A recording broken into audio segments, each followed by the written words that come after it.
Lord? Yes, there is something today in the house of the Lord. Kwa hivyo tunashukuru Bwana kwa wema na fadhili zake ambazo ametuwezesha na ili tuweze kufika mahala hapa.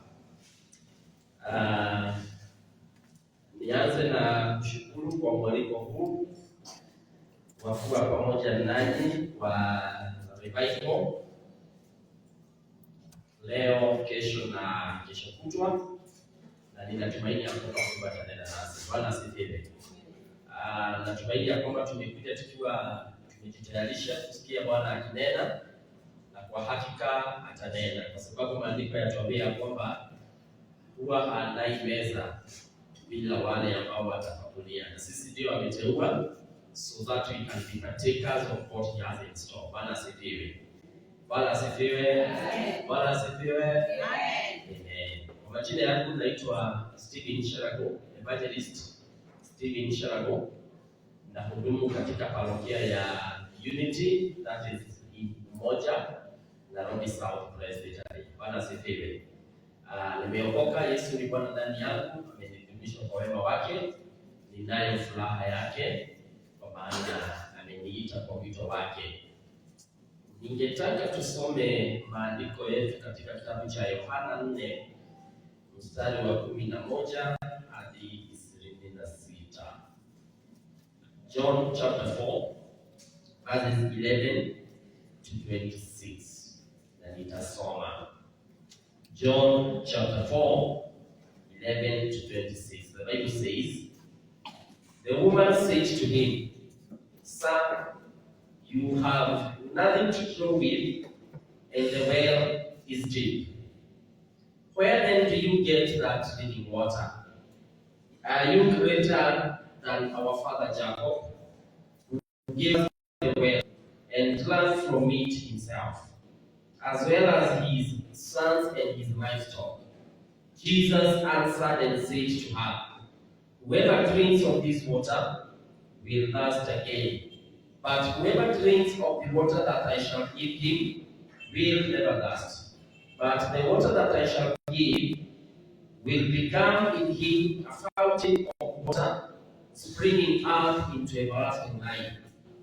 The woman said to him, "Son, give me this water, that I may not thirst, nor come here to draw."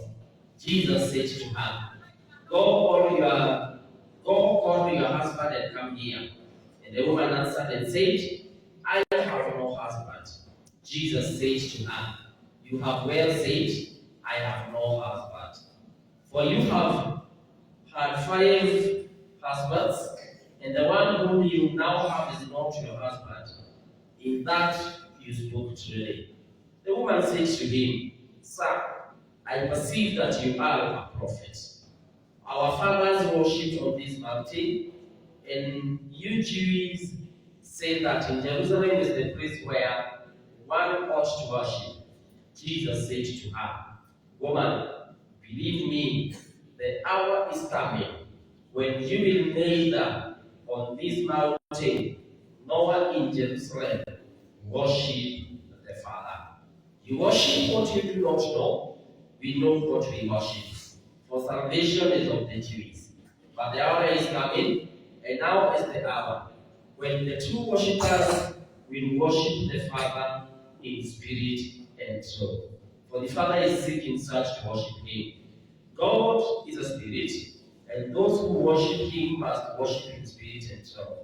The woman said to him, "I know that Messiah is coming, who is called Christ. When he comes, he will tell us all these things." And Jesus said to her, "I who speak to you, I am the Word." Bwana Yesu asifiwe. Tuombe. Tukushukuru Mungu kwa wema na fadhili zako maishani mwetu. Tunashukuru kwa kutupa wakati wa kuja na ili tukawe na wakati wa kunenewa nawe, wakati wa kuabudu, wakati wa kusifu, na wakati wa kupata uhusiano pamoja. Tuomba Mfalme ukaje na ili kanene na kila mmoja wetu kulingana na mapenzi yako. Kianzisha ibada hii ya ufunuo, niombe leo Bwana ukanene. Niombi letu Baba, usitupite. Niombi letu Baba, tukakusikie. Katika jina la Yesu Kristo tumeomba na tumeamini.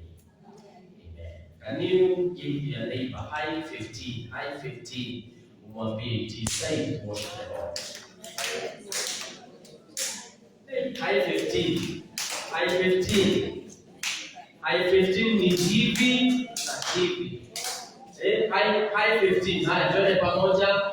Hivi unamalizia na moja. Asante. High 15. Ningetaka kunena kuhusu kuabudu Bwana kwa ukweli. Haleluya. Kuabudu Bwana kwa ukweli. Worshiping God in truth. Na ningetaka kuanza na swali, niulize kila mmoja wetu. Ukapewe nafasi ya kuzawadi mtu ambaye ako na kila kitu, tajiri ambaye ako na kila mali, mtu ambaye ako na kila kitu, ukapewe nafasi uambiwe ya kwamba utamzawadi ama utampea zawadi. A person who has everything. Get the word. Who has everything. What can you give to such a person?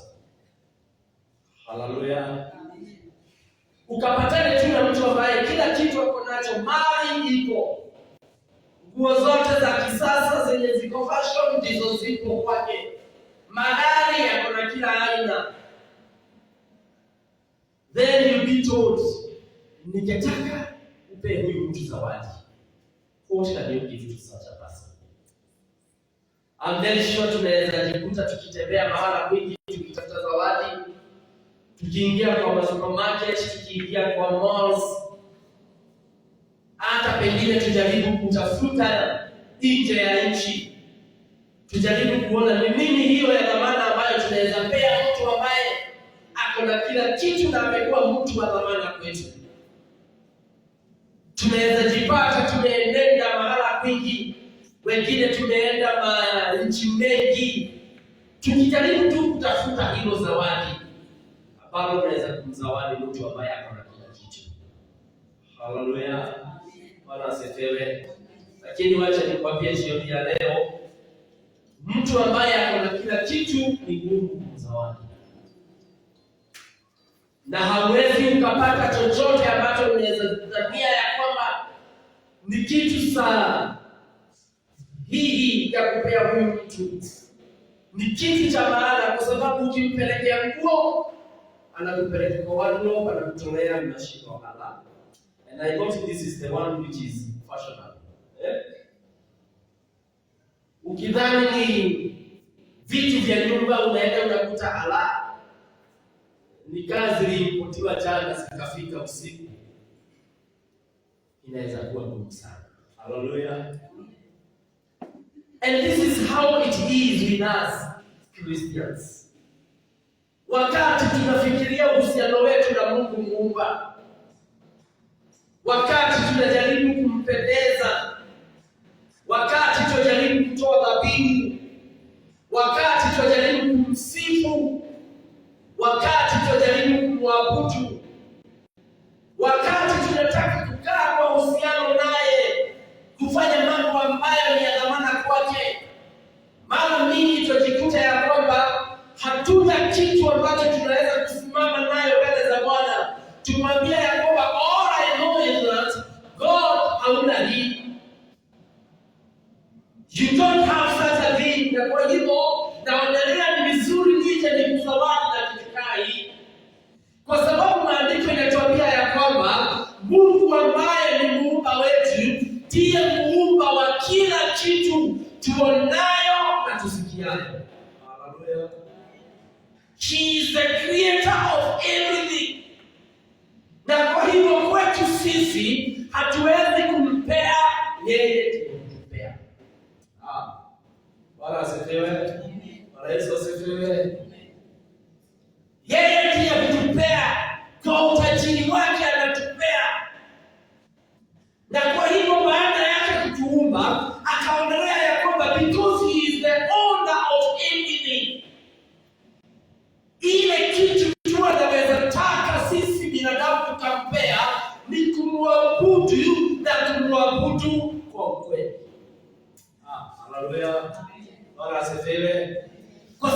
ikifika ni mali, ni hakuna kila kitu. Kama Bwana asifiwe. Ikifika ni majina yake ya thamani. Bwana asifiwe. Ikifika ni matendo, andiko yasema ya kwamba yeye hutenda zaidi ya tufikiriavyo. Ikifika ni kupanga, yeye mipango yake ni ya ajabu. Sivyo maandiko yanatokea kwa Yeremia? Haleluya. Akaketi tu akaona ile kitu nataka kwa hawa watu. Nini nikataka niabudu, na wakiniabudu waniabudu kwa ukweli. Worshiping me in truth. Kanisa la leo chenye Mungu anataka tumwabudu kwa ukweli. Kumwabudu sio nyimbo. Kumwabudu sio kurukaruka. Kumwabudu sio kupiga makofi. Maandiko yasema katika Waroma, jitoeni kwangu as a living sacrifice. And therefore, ili uweze kujitoa kama dhabihu ambayo inaishi, inahusisha mwili wako, mawazo na roho yako. Haleluya. Bwana asifiwe. Inahusisha mwili wako, inahusisha mawazo, inahusisha hata roho. Na kwa hiyo tunaabudu Mungu kwa ukweli, mwili unahitajika. Mawazo yanahitajika. Roho unahitajika. Wala sielewe. Najua kuna watu vifikiria hiki semekana ni mambo ya kuabudu, eti niko baadhi.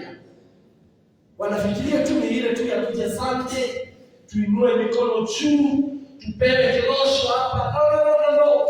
Worshiping is more of your body, your soul, and even your minds. Now this is what the Lord wants in the church today. Kama kuna kitu tunaweza kumpea Mungu wetu, ndio kuabudu kwa kweli. Kuabudu ambapo mwili ukienda hivi, moyo unamaanisha.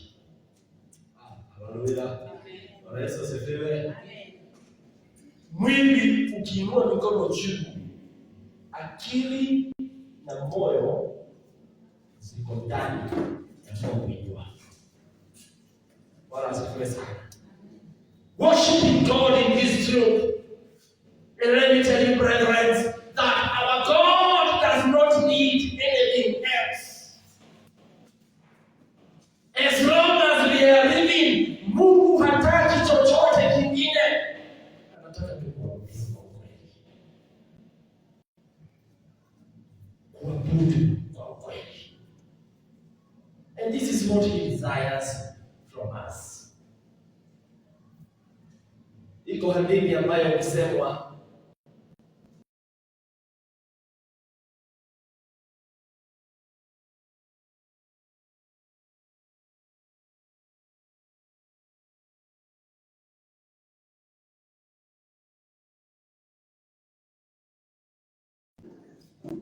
dance.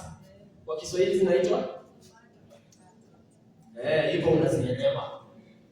Siku moja ikafika, wakaenda kanisani kama vile tumekuja, na pastor wao kama mchungaji wao ambaye pia alikuwa ni batari, akasimama na akahubiri, akawahubiria sana,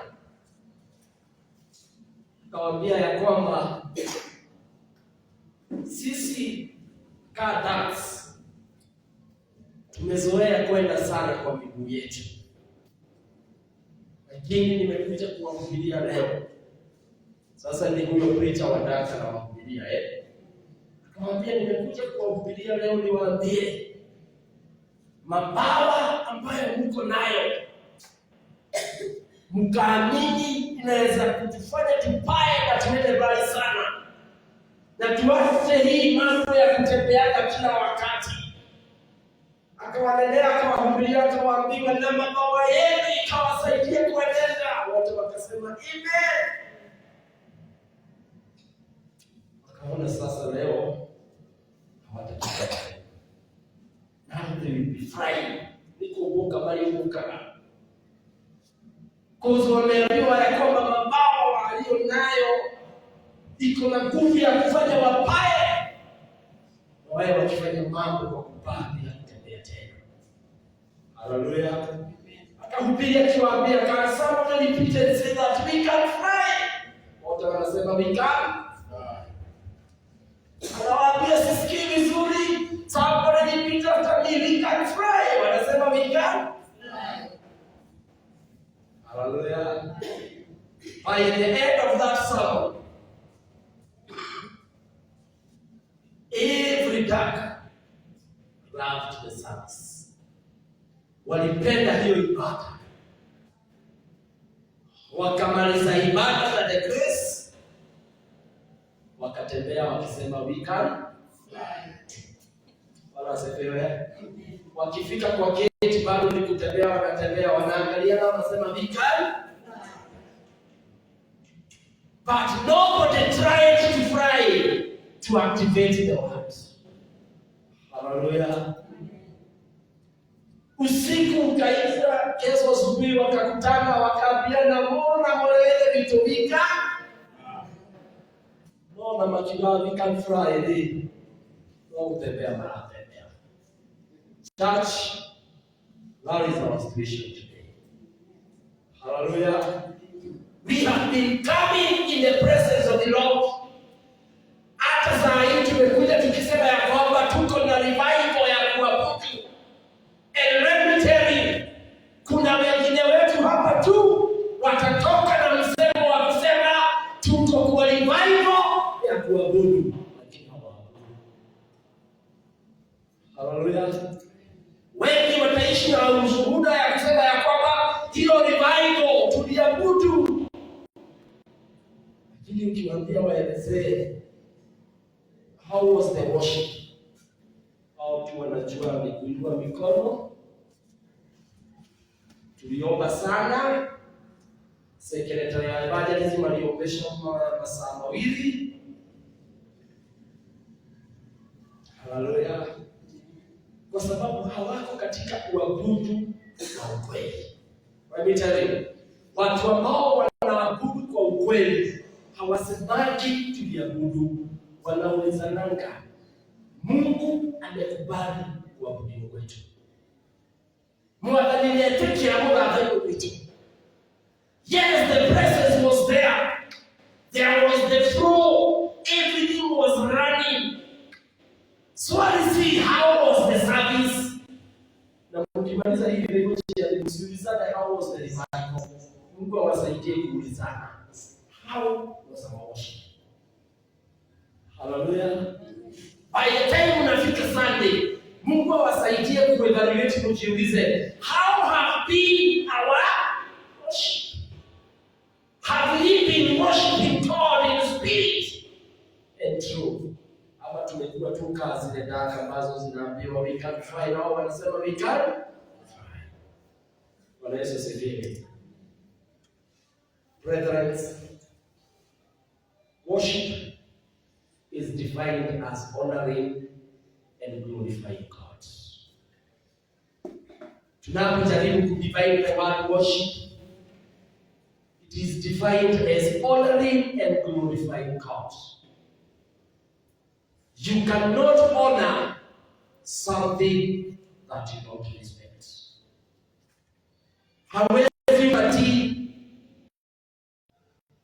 Hawezi ukainua mtu ambaye hana mahali ndani yako. And therefore, as we worship God, we first understand who He is. Tunaelewa yeye ni nani. Tunaelewa amefanya nini. Tunapata sababu ya kuabudu. Bwana asifiwe. Amen. Ndio kuna wimbo tunapenda kuabudu sana, tukiimba tunasema nina sababu ya kuabudu. Nina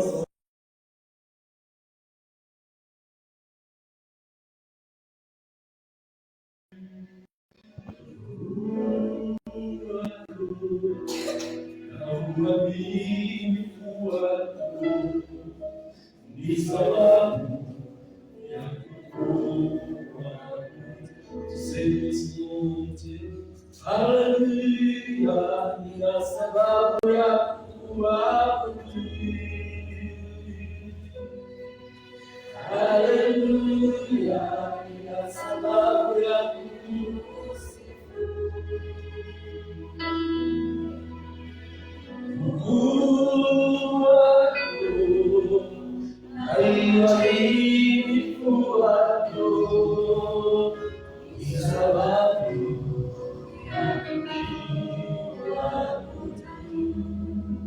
Hallelujah. Do you see the meaning of worship? Inaleta honor and glorification. Yeteo na worship. Kwa ukuu wake kuna sababu la kuabudu. Hallelujah. Kwa matendo yake tena unasema utakuabudu. It all starts with understanding him. Kuabudu inaanza na kujua ya kwamba he is not like a man. Yeye si kama binadamu. Matendo na ukuu wake zinafanya kitu tofauti. Hallelujah. Bwana asifiwe. Am I preaching? Yes. Once you understand it that way, ikiingia kwa moyo hilo, unajua ya kwamba kuabudu sio tu kuja kuimba, ni kuelewa maneno ya wimbo, ni kuelewa maneno ya sadaka, ni kuelewa maneno ya kufanya kinachofanywa. Ukielewa hivyo, mwili wako unajitoa, akili zako zinajitoa, moyo unajitoa, unaabudu Bwana kujua who he is. Hallelujah. Sio tu kuingilia wimbo ndio wako leo. Na kabla tufike Saturday tutakuja kuona why the reason, which are the reasons why we find ourselves tukiabudu kwa njia tofauti. It is because of that. Hapo mwanzo hako mwenye honor that he deserves. And the glory that he shares, ukaelewa ya kwamba uoshi wake dagaya na mundu. He never shares his glory with anyone. Hallelujah. Ukielewa hivyo, alafu unaingia sasa kwa kuhesabu yale yametenda. Unajua ya kwamba amenipea uhai, amenipea uzima, amenipea afya. Hallelujah, nina sababu ya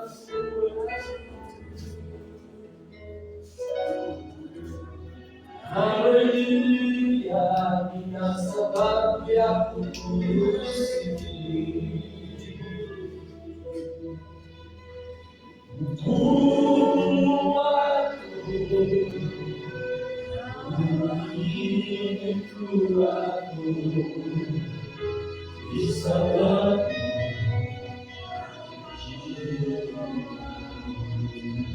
Hallelujah. Bwana asifiwe. It starts with understanding the honor and the glory of Christ. Inaanza na kuelewa the honor and the glory of Christ. Brethren, katika somo ambalo tumesoma siku ya leo, kwa sababu ya masaa, tunaona Yesu akinena na mama ambaye watu walimuona akiwa mama mwenye dhambi, mama mchafu. Yesu tu anakutana na huyu mama, anamwambia, ningeomba unisaidie na maji ninywe. Yule mama anajua ya kwamba huyu mwanaume ni Myahudi na mimi ni Msamaria, na katikati ya Wasamaria na Wayahudi kunayo mikakati ambayo hatuwezi kuingiana. Bwana asifiwe. Yule mama anamwambia Yesu bila kujua ni Yesu. Kwanza ushike hiyo. Hakuwa anajua ananena na Yesu. Anamwambia ya kwamba wewe mwanamume, naangalia tu nasikia pengine lugha nikikuangalia naona wewe ni Myahudi, mimi ni Msamaria. Tunaweza tukaingianaje? How can I give you what and yet we do not need it? Yesu anasisitiza tu, anamwambia mimi naomba tu maji ya kunywa.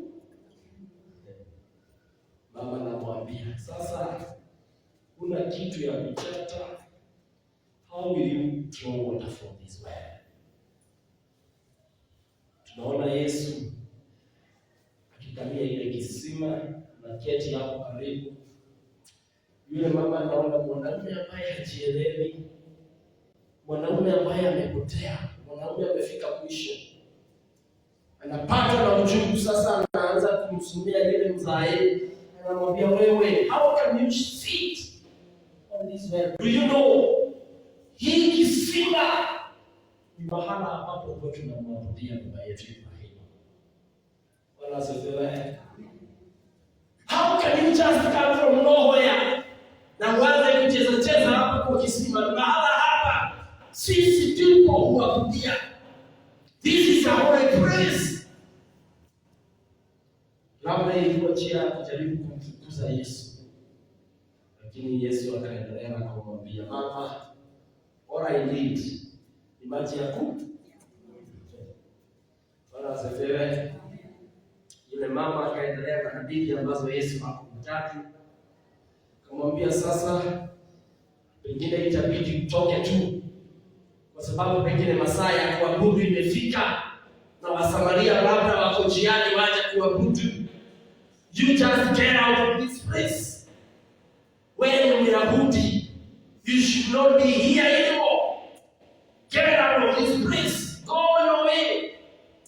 Mwishowe tunaona Yesu akitaka kumfunza, anamwambia oi mama, ungejua ni nani unazungumza naye, ungejua nani huyu lazima maji, ungejua yeye mwenyewe ndiye maji. Haleluya. Huyu mama akamwambia mzae, mwambie yule tu nimesikia mkumbusu, ni Mesaya ambaye atakuja. Wewe si Mesaya. Na Yesu akamwambia,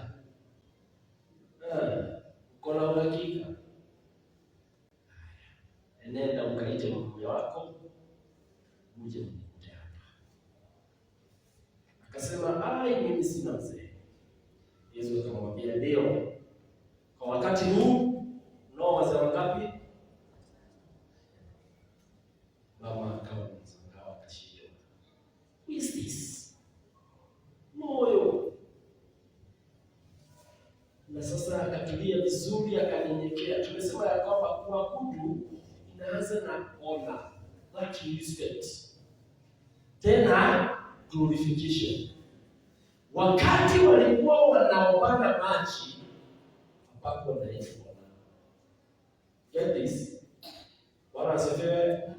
Hivyo mahala mayoko na nikala mshokenya kimwira mahala hapa sisi ndipo Wasamaria huwa tunaabudia Mungu wa mababa zetu. Kwa sababu angelijua ni nani anaongelesha, angeleta hiyo kwa yote. Haleluya.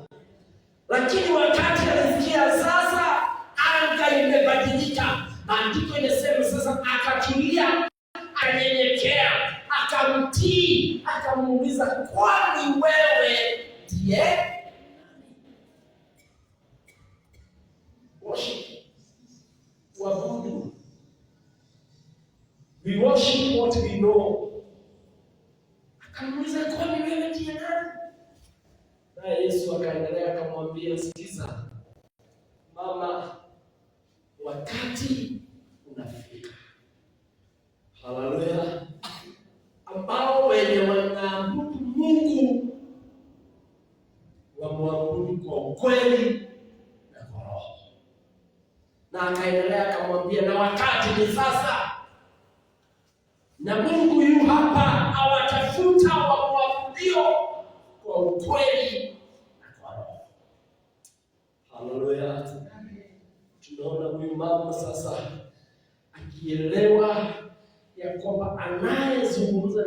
Yesu. Na anaenda sasa akisema, kujeni muone mmoja ambaye ameniambia matendo yote. Kujeni muone. Mungu akamwambia, mkiniamini leo, sisi utabadilishwa, hautabadilika tena. Ningetaka tujifunze mambo manne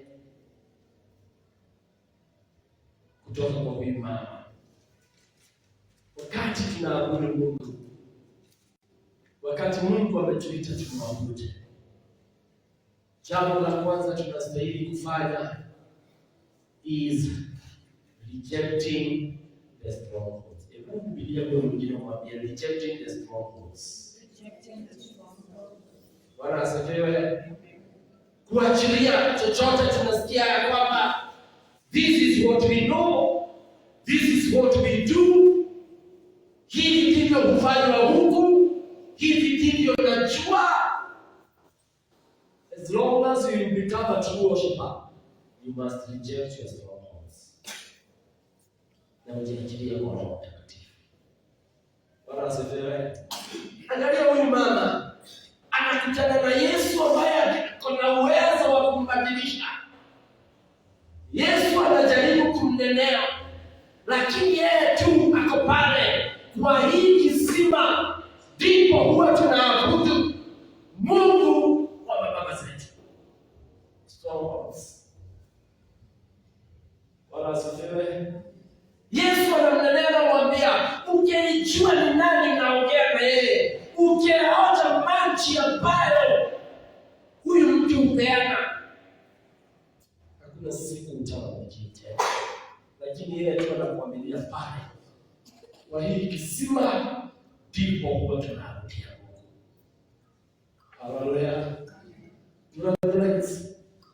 The reason why we are not worshiping God in truth nowadays is because we are still clinging to strongholds.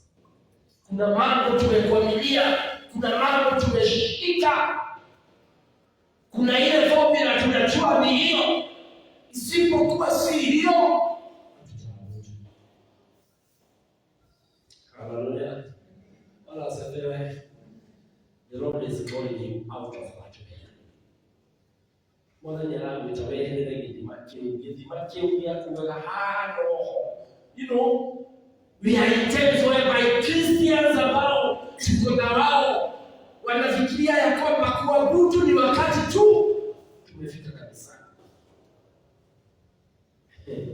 You know, Christianity is not like a switch. Ati tukiingia kanisani una switch on, ukitoka una switch off. Hallelujah. Kuna watu wanafikiria tu kumfanyia Mungu kazi wakati district yetu iko duty. The Lord is calling you to reject those strongholds. Hallelujah. He wants us to serve Him in truth and in spirit. Every time, everywhere. Remember ya kwamba Mathayo inasema, we are the salt of the world. Therefore, whenever we go, we carry the flavor. Hallelujah. We are light of the world. Mahala ambapo tunaenda, tunabeba mwanga. Kwa familia zetu, tunabeba mwanga. Kwa kazi ambazo tunafanya, tunabeba mwanga. Tukija kanisani, tunabeba mwanga. Lakini si kusema sisi ni we are the right tu wakati Sunday imefika. May the Lord help us to reject these strongholds.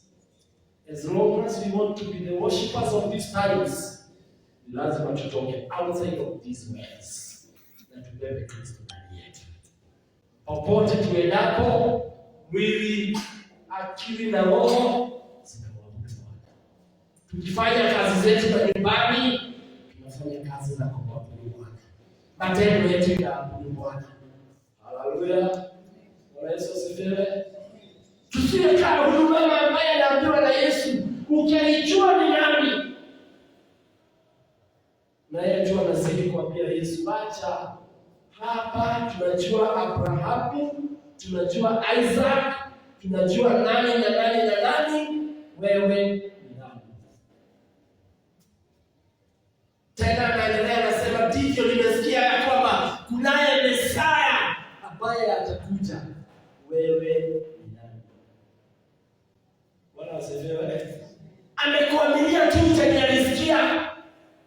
lakini hajaingia kwa majira ya kujua huu ni wakati wa kulipokea neno, huu ni wakati wa kulipokea wana wa Mungu. Number 2,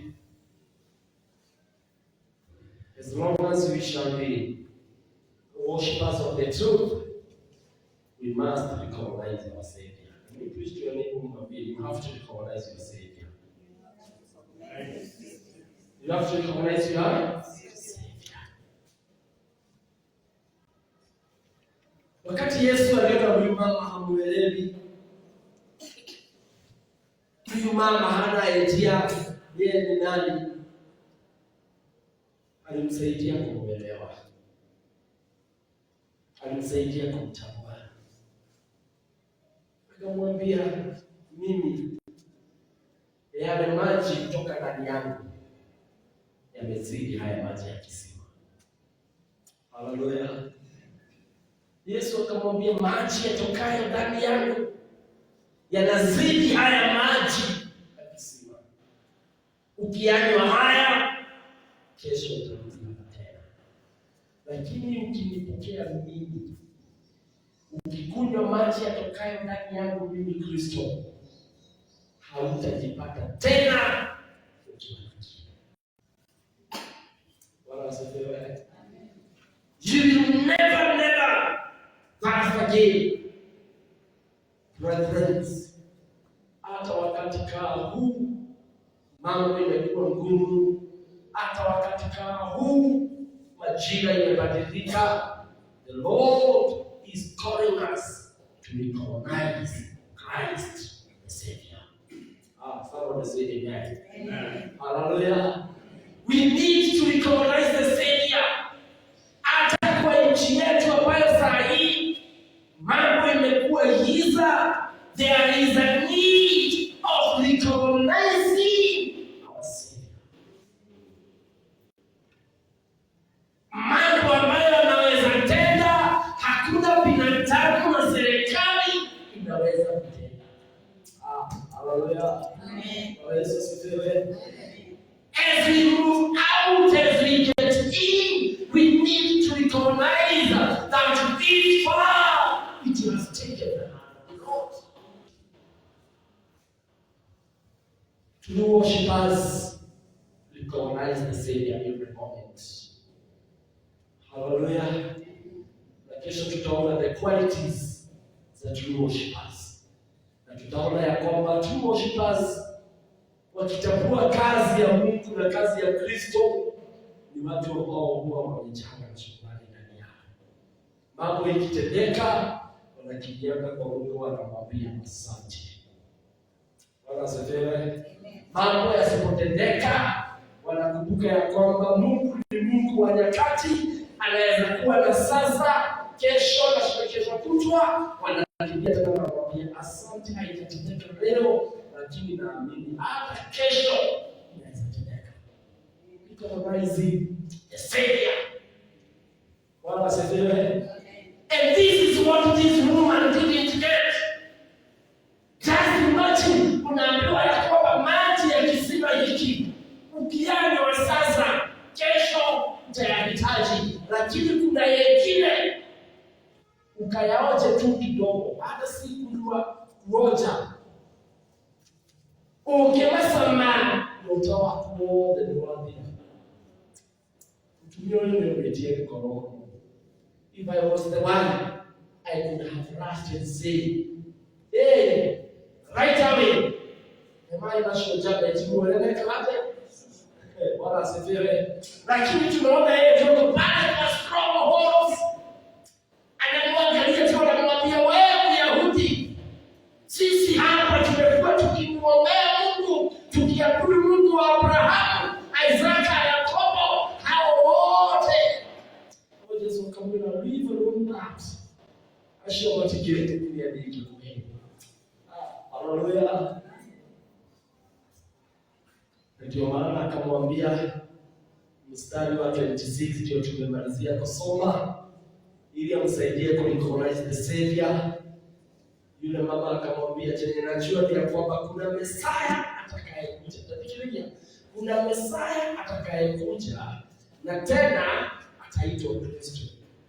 Na Yesu akamwangalia tu hivi akamwambia, nao sio mwingine ni mimi. Bwana asifiwe. Haleluya. Sio mwingine ni mimi. Na maandiko yanasema immediately ationdoke ugire o ile ihenya agĩthiĩ akiugaga ũkai muone mũndũ wa njĩra maũndũ makwa kĩ lakini tutigakinyĩra guoko Ngai. Bwana asifiwe. Ngai atũteithie tutigakinya hau ũboco gwĩtĩkĩra. Ithuĩ tũkorwo tũrĩ arĩa marĩkĩraga ũguo tondũ tũrĩ athathaia a ma. Tukaugaga it is the Lord. Bwana asifiwe sana. Jambo la mwisho, wanaoabudu kwa ukweli, they relay the story of the Lord. They relay, ni matabagia uhoro wa Bwana. Huwa wanaeneza mambo ya huyu Kristo. Bwana Yesu asifiwe. Huwa wanaeneza, they relay the story of the Lord. Tunaona huyu mama alipo sasa badilishwa na Yesu kwa mazungumzo yao, he was made an evangelist. Alienda akiambia watu, kujeni muone. Bwana asifiwe. Immediately she was transformed. Na akaanza kueleza habari ya kwamba Yesu yu hapa leo, kwamba nyumba Yesu ako hapa. Nendeni pale kwa kisima ya Samaria mtamkuta. Maandiko ukiteremka hapo chini inaonyesha ya kwamba watu walimsikia na wakajitokeza. Na wakaenda mahala Yesu wako. Wengine wakaanza kuulizana, alikuwa anaambiana nini na huyu mtu mwenye dhambi? Bwana Yesu asifiwe. Wale ambao huabudu kwa ukweli hueneza injili ya Kristo. Bwana asifiwe. Sio lazima hapa tufike tuanze kufanyiwa miracles na nini. Kuingia tu mkutano vile tunaingia. Wale tunaeneza. Bwana asifiwe. Wale wote wanatusikia tunawaelezea huruma. Kwa sababu sisi tuko hapa tukiwa waabudu. May the Lord help us. As we serve Him, tuwe watu ambao wanamwabudu kwa ukweli. Watu ambao wanarecognize kazi ya Yesu Kristo maisha ya binadamu. Watu ambao wanaeleza kwa njia tofauti habari njema ya Kristo. Watu ambao hawakuamini kwa zile strongholds tu pale. Watu ambao wanaitikia ya kwamba wakati umefika, mambo imebadilika, tutaifanya hivi, tutafanya hivi, lakini lengo ni moja, kuabudu Mungu kwa kweli. Lakini ukumbuke ya kwamba for you to worship the Lord, you must honor Him. You must reflect what He has done. Ni lazima ujiulize, who is He to me? Yeye ni nani kwangu? Amefanya nini? Ametenda nini? Inastahili kumpea nini? Tulianza na kusema ya kwamba mtu ambaye ako na kila kitu, hakuna kitu inaweza kumpea. And that is our God. He possesses everything. The earth and the heaven is His. Maandiko yasema hivyo kwa Zaburi 24 ya kwamba the earth is the Lord and everything that is therein. Lakini kuna kitu moja anataka kwako na kwangu, kumwabudu kwa kweli, kumwabudu kwa roho, kwa wazo na kwa mwili. Bwana Yesu asifiwe. May God make you a vessel of worship. As you walk out of these streets of Burma, as you walk in and out to this parish of Berea, may the Lord make you a vessel of worshiping Him. Ukienda kazini, ukienda nyumbani, mahala ambapo upo, Mungu na afanye kiumbe cha kumwabudu kwa matendo, kwa matamshi, katika jina la Yesu. Simameni na tuombe.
Mungu kwa wema wake, Mungu kwa utakatifu wake.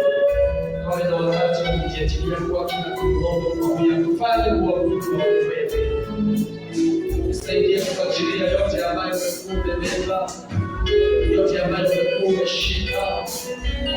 Ipe sifa ya kwamba ni lazima tuachilie yote. For as we come to worship us, we have to reject all. We have to reject them all. Ni lazima tuachilie. Na tena tuwe watumizi wake. Tuingie kwa mwenendo wa kueneza injili yake. Tuachilie baraka za Bwana jioni ya leo. Tutaliafurisha baraka ukakuinue. Maana wewe ni mwema.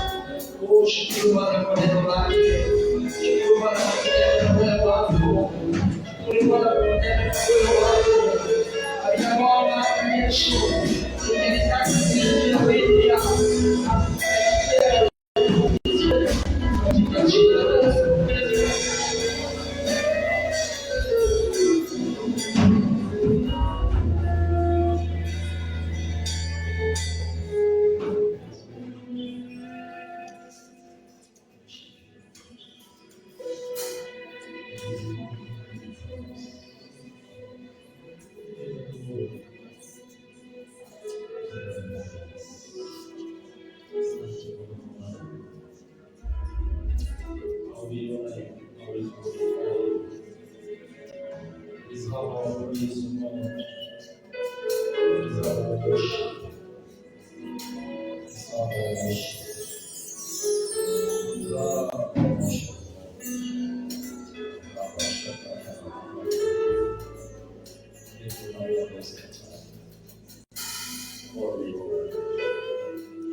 Tukushukuru Bwana kwa kuleta nafsi zetu.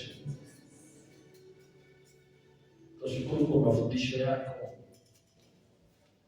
na kutupea mwito ya kwamba wakati ndio huu ambapo unanipenda sisi tukakuabudu kwa kweli. Tushukuru kwa mwito wa wokovu ndani yako. Nasi Bwana, kwa sababu umenena na kila mmoja wetu, tunajitoa kwako. Na ili mfalme wa mienendo, kwa maongezi, kwa mambo yote, tukae wana ambao wamekuabudu kwa kweli. Tunapotumika kwa kazi yako, tunapotumika kwa mambo mengine tofauti hapa duniani, how we pray that you make us to worship us. Tunaomba mfalme ukatusaidie kuachilia yote ambayo tumebeba, yote ambayo tumekuabiria. How we pray that Lord you will deliver us. Na tena mfalme, tusaidie kukutambua wakati wote ya kwamba wewe ndiye Mungu, hakuna mwingine kama wewe. Wakati wa shida, wakati wa furaha, help us to recognize you, O God, because that is the principle of true worshipers. Na tena unatufanye waendezaji injili yako njema mahala popote. Tukushukuru kwa siku ya leo, na tena kwa kutegemea kwa siku ya kesho na hata kesho kutwa. Fungua mioyo yetu tukusikie, fungua nafsi zetu Bwana tukusikie, na tunataka kuamini ya kwamba by the time we are ending these revivals, we shall not be the same again. We will serve you with a difference. Endelea kututayarisha kwa kesho, na sasa uendelee kunena na mmoja wetu. Kwa vile tuna imani katika jina la Kristo tumeomba na kuamini. Acha nafasi yetu kwa bila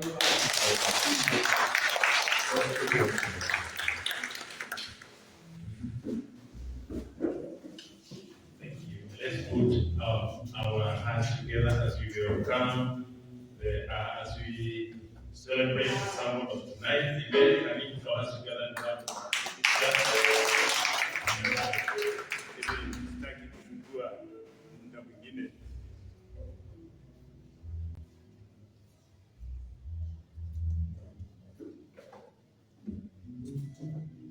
sitaki kuchukua muda mwingine mkubwa kwenu. Niko masaa yetu yameenda, ni 1:30. As we had pledged that we may tunaomba kuashiria mapema, na kesho tuko. Hii tu ni mwanzo. Kesho tuko hapa. Karibisha mwenzako, karibisha mwingine na mwingine, na wewe usikose kukuja. Nataka nikinena hivi jitayarishe. Wajua ibada inakuwa kamili tunapofanya matoleo. Ibada inakuwa kamili tunapotoa nini? Matoleo. Kile ambacho uko nacho ndicho utaleta. Kile Mungu amekupea ni hicho tu utaleta. Kama hauna, isiwe kikwazo kwako kuja revival.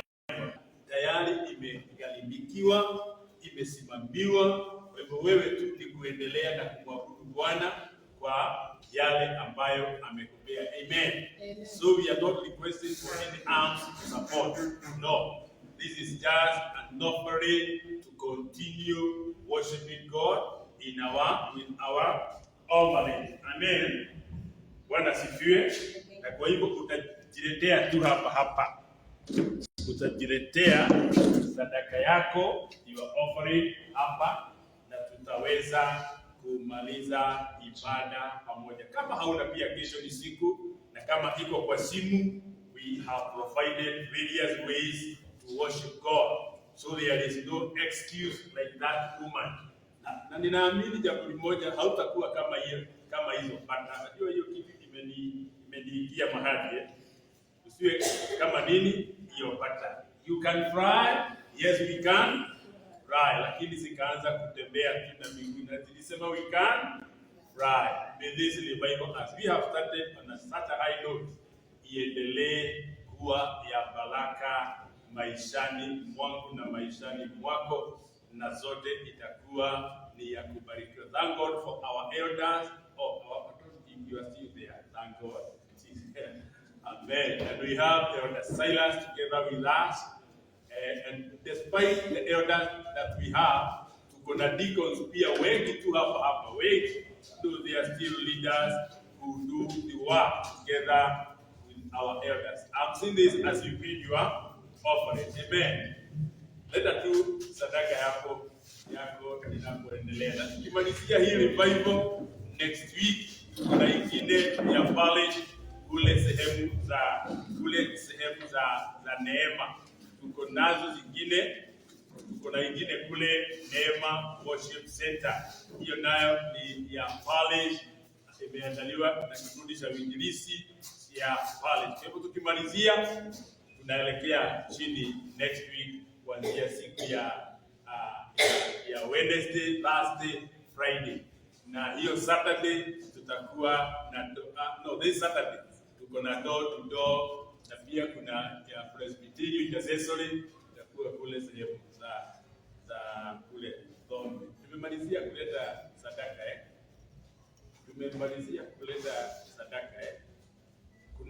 Kuna tangazo yote. Nataka nikimwalika Elder Silas atufungie kwa maombi. Kuna matangazo yote. Kama kimya kinamaanisha. Amen. Praise the Lord. Amen. Naitwa Violet, nimeokoka. Saturday hatuna door to door. Ndio tunafanya communication, tuko na Presbyterian event pale Dome. So hatuna door to door. Then on Sunday afternoon we are requesting all the full council and the pastor watujoin pale kwa mipangilio ya Paris event. Simeshika hiyo. Saturday hakuna nini? Yeah, instead kwa kikundi chote, hata kama wewe ni intercessor na unaweza kufika sehemu za Dome, enda tu huko utakuwa. Nataka tumkaribishe Nicholas atufungie akiombea sadaka. Tushukuru Mungu kwa sadaka ili tukaweza kufumukana. Tukutane hapa siku ya kesho na tutaweza kubarikiwa pamoja.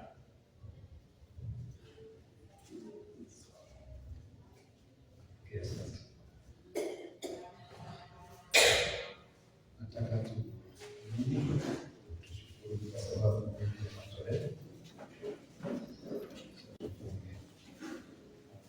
Tuamini tuombe. Baba yetu, Mungu wetu, kwa jina la Yesu Kristo, tunashukuru kwa vile Bwana umekuwa mwema kwetu kuanzia hii masaa ya asubuhi na hata wakati wa jioni ambapo umetuleta pamoja kwa ajili ya revival hii ambayo imekuwa siku ya kwanza kwa revival yetu, na tunashukuru kwa sababu ya hata mnenaji wetu wa siku ya leo na hata maneno ambayo Bwana ameweza kutupa ikawe na nafasi ndani ya mioyo yetu, na Bwana anakumbuka hata wengineo ambao hawakuweza kufika kwa siku ya leo. Tunaomba Bwana siku ya kesho wakaweza kufika hapa na tukaweza kubarikiwa pamoja. Mwenyezi Mungu, tunashukuru kwa sababu ya matoleo haya ambayo yametolewa. Tunaomba ya kwamba ukaweza kubariki watu wetu mahali wanapofanya kazi na hata biashara zao ukaweza kuzinua, na ili Bwana wakaweza pia kupata nafasi nyingine ya kuleta kwa ajili ya kazi yako. Tunashukuru Bwana kwa kila jambo, tukiamini kwamba uko pamoja nasi na tunapofungana kurudi mahali kila mmoja wetu ametoka. Mwenyezi Mungu ukatupa chanimasi na tunapofika pale tukawape pia nafasi nyingine ya kurudisha shukrani kwako. Tunashukuru Bwana kwa kila jambo, tukiamini kwamba uko pamoja nasi kwa mambo yote. Na haya tunaomba kwa kifupi kupitia kwa Yesu Kristo aliye Mwokozi wetu. Na neema ya Bwana wetu Yesu Kristo na upendo wa Mungu Baba na ushirika wa Roho Mtakatifu uwe nasi sasa na hata milele. Amen.